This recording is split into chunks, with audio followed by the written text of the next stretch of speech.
Hey. Okay. Welcome back to Late to the Party. It's the hottest new TV/movie/game review show on the face of the earth where I talk about stuff that's been out for a few years, making me late to the party. Today we're talking about the 2018 smash hit from Rockstar Studios, Saddle Up, because it's Red Dead Redemption 2. Spoilers ahead. Aside from its 20-plus hour main story, the game is full of hundreds of random NPC/stranger encounters that you can go on that will go on to expand this giant, unique 1899 United States world that Rockstar Studios has built with this game. Personally, I kind of felt that the first 2 to 3 hours of the game were a lot slower paced and not a lot was happening, and I was just coming off of a replay of The Last of Us Part 1, which feels a lot faster paced than the first 2-3 hours of this game. But as you progress through the later chapters and you get to know more and more of the characters of this gang of outlaws, you're gonna get roped in pretty fast and very invested. We follow Arthur Morgan and the community that he's a part of, led by Dutch Vanderland. The gang starts off after a failed robbery in Blackwater as the characters are traversing through the winter-scaped mountains, and a storm has the gang holed up in a little tiny area up in the mountains during this bad weather. We meet a rival gang named the O'Driscolls. Those damn O'Driscolls! Whose leader, Colm O'Driscoll, has some serious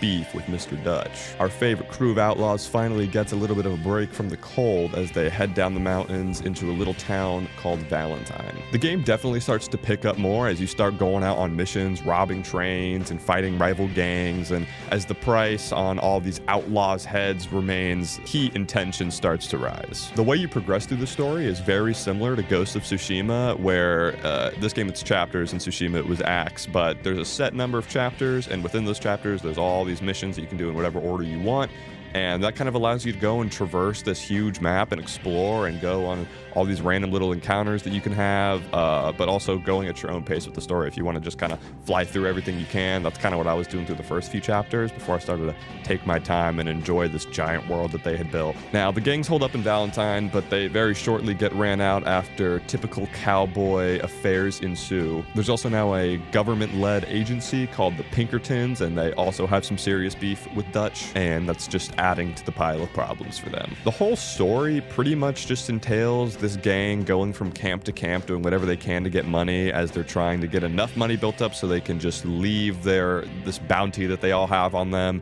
and can finally be free from the outlaw life. And if there's one thing, it's that Dutch always has a plan. Out of there. That's the plan. I had a plan. I still have a plan. I ain't got a final plan yet. I have a plan. You just have to trust me. Even though stuff is constantly going bad, don't get him wrong.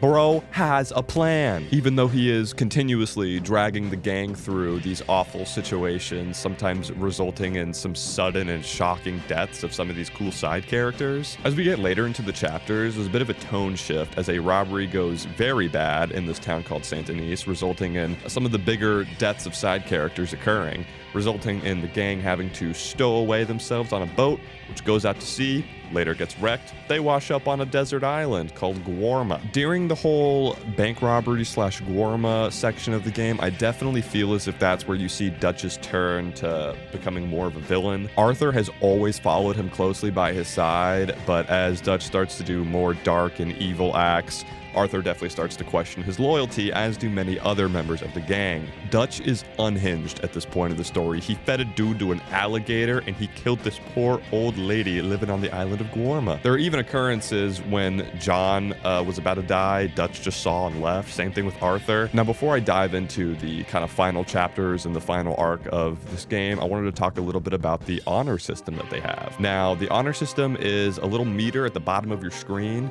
waning, showing if your character is more of a good person or a bad person. Every single decision you make outside of the main story has an actual consequence on Arthur's honor / morality. Like, for instance, if you see a dude wailing for help and you pick him up on your horse and take him to the doctor, that adds some good honor. If you're racing to get to your destination and you accidentally run over hundreds of NPCs, that's gonna give you some bad honor. But I think it's really unique because the honor system, based on how much of high honor or low honor you have, it will completely change how the final mission of the story plays out. It's still going to have the same ending, but one of them is going to be a whole lot more satisfying than the other one.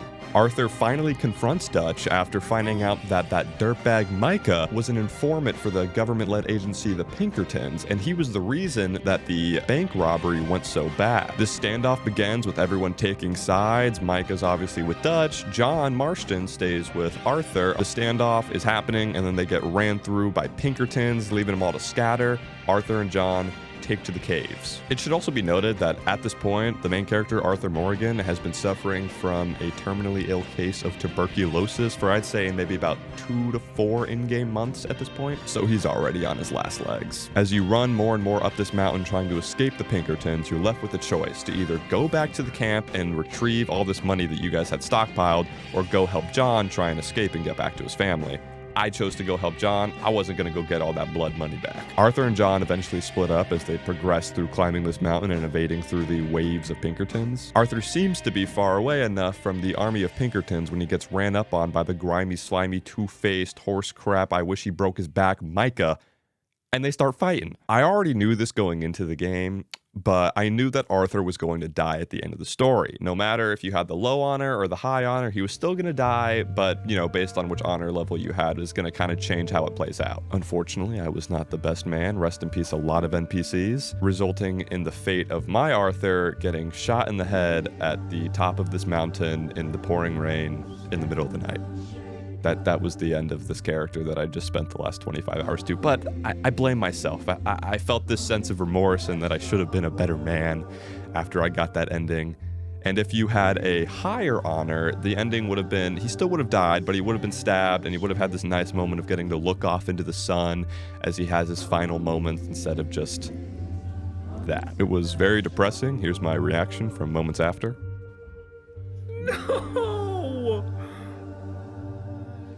No, that's not how it happens.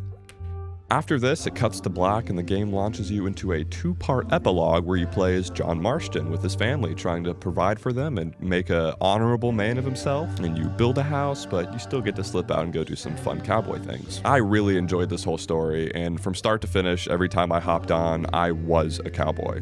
When that PS5 controller was in my hands, I was a cowboy. And nobody could tell me otherwise. They did such a good job of building and crafting this huge, beautiful, unique world that just felt so authentic in which the time period of it was taking place. That came out weird. The gunplay was really good, and I really enjoyed traversing this huge map with my horse. I totally see how this game took over the world back in 2018 when it first came out, and I can't believe I was 5 years late to the party. And I know I typically give pretty high rankings for everything I've talked about so far on here, but I just have peak taste, so what are you gonna do? 5 lassos out of 5.